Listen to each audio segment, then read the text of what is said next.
Ramazanê da ji bo welatiyên hewcedar, ji bo kesên ku em bêjin rewşa wan ne baş e, nikarin debara xwe pêk bînin, seferber dibin. Heqeten çimkî meha xêr û bereketê ye.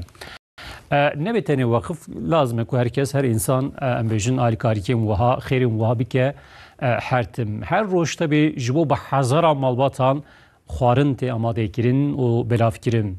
Ji wan xizmetan çend dîmenan niha bibînin ser ekrana.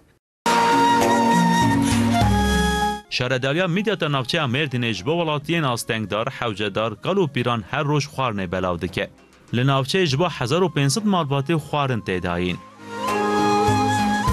جبو yaşlıya ma ego nikarın خوارن çe bakın, ego der nekevin, ego ihtiyar bakın. خوارنا gelmiş tarafı belediye ma am hazır tıkın, am dibina jwara. اوجي قالك كيفاواتي جواره دعادكن خدمت شارداری به بونه مه رمضان هاتن زیاده کردن. بله، meha xêr û bereketê